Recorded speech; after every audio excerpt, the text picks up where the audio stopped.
Coach Mark Montgomery from UAD Mercy. Welcome to the BCAM Podcast.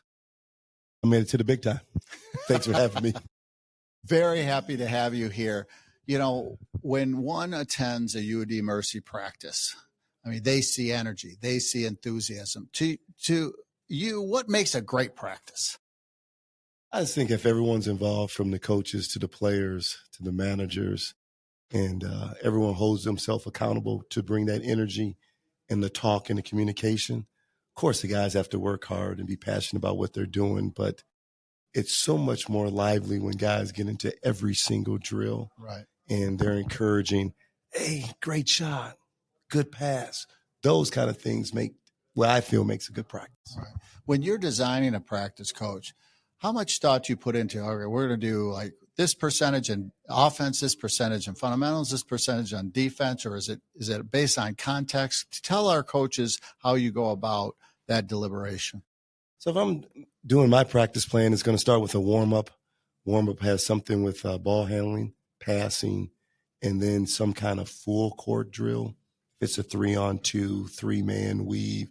If it's Olympic shooting where it's continuous, we're going down, back. It could be a 5-man break. And then we're going to get right into some kind of breakdown.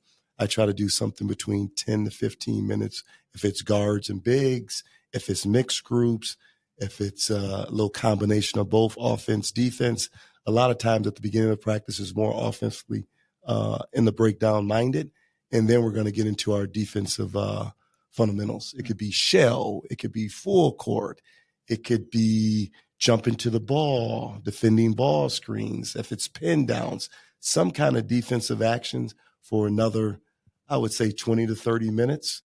And then we could take that to a defensive scrimmage. And then we would probably have a break. Then we'd do an offensive breakdown. We might go 5-on-0 offensive review. And then we're going to scrimmage. And then at the end of practice, I would say probably the last 10 to 15 minutes, I always spend time on special teams or special situations. That could be a baseline out of bounds, high line out of bounds, press breakers. It could be zone offense. It could be zone defense. So something special situation. It could be 5 seconds on the clock. We're going to go over 2 or 3 of our end-of-game sets or end-of-game slobs to make sure we're ready in those situations. You know, one also notices the encouraging atmosphere in your practices. Tell us a little bit about your approach to motivation and how you get the best out of your athlete. Well, I think how to get the best out of them if they're not listening and they're not focusing or paying attention, putting them on the baseline. So I think running really motivates.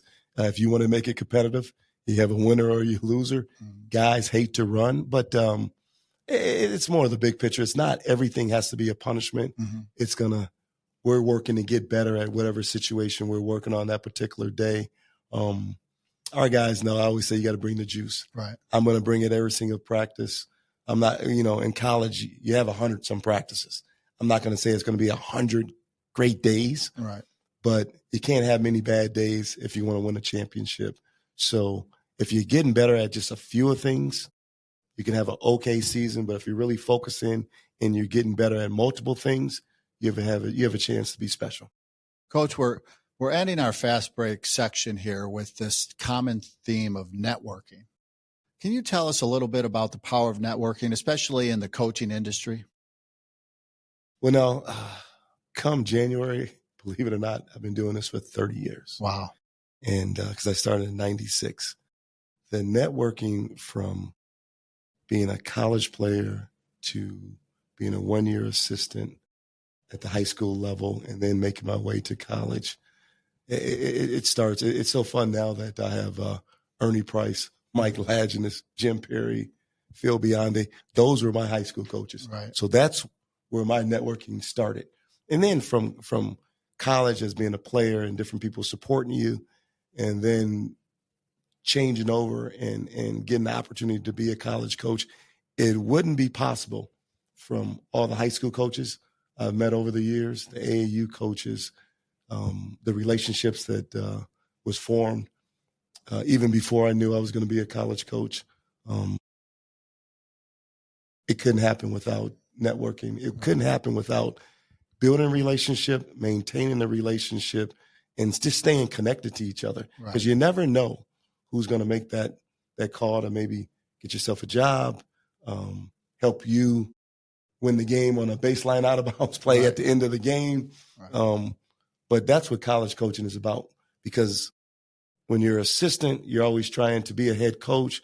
But while you're assistant, you're always interviewing other assistants and getting good ideas from other assistants. And then ultimately, those guys become assistants on your staff. So without networking, it won't be made possible.